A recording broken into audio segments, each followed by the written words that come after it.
Another question about electability. Do you have any, sir? There's always the question as to whether or not you are in fact viable. Your differences with the Republicans with the rest of the Republicans on this stage.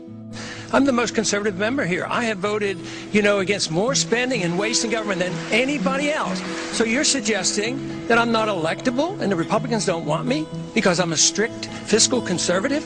Because I believe in civil liberties? Why should we not be defending civil liberties?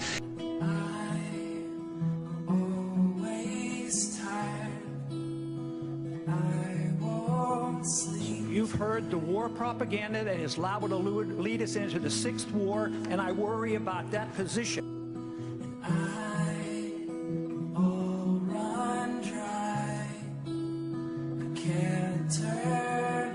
And they're starting to realize that this prosperity comes from too much borrowing and too much spending and too much inflation.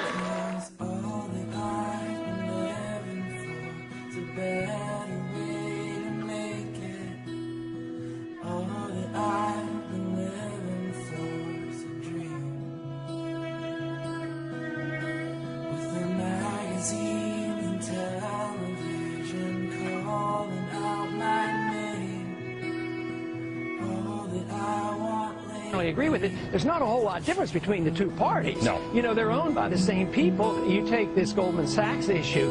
Wouldn't it be revealing if we were able to get the transcripts and all the agreements and discussion that all Treasury and all Federal Reserve officials have had with Goldman Sachs? I mean, that would be a revelation.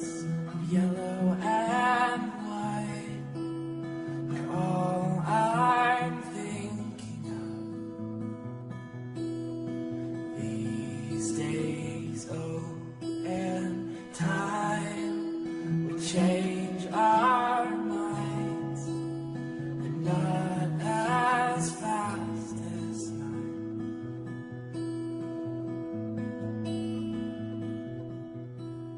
And I found that I'm not so strong, and I have found that I'm a long, long way to go.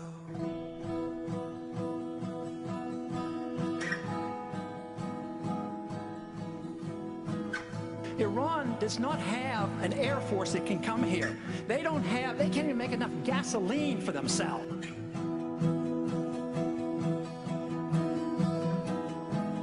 They're building up this case just like we did in Iraq. Build up the war propaganda. There was no Al-Qaeda in Iraq, and they had nuclear weapons, and we had to go in. I'm sure you supported that war as well. Okay. It's time we quit this. It's time. It's trillions of dollars we're spending on this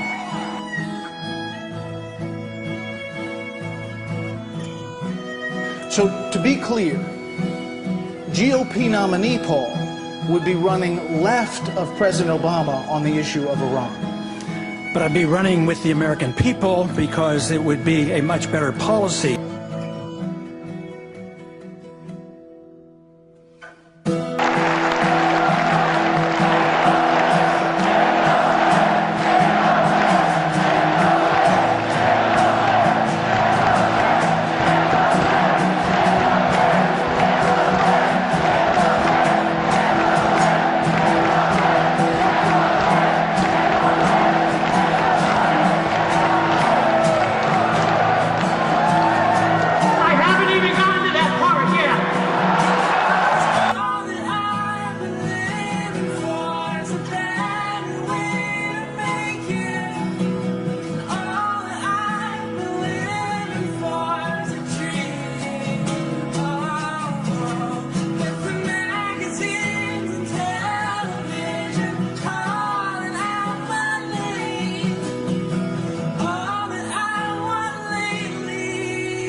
And I often wonder how many members of Congress would have voted for the Patriot Act if it would have been called the repeal of the Fourth Amendment.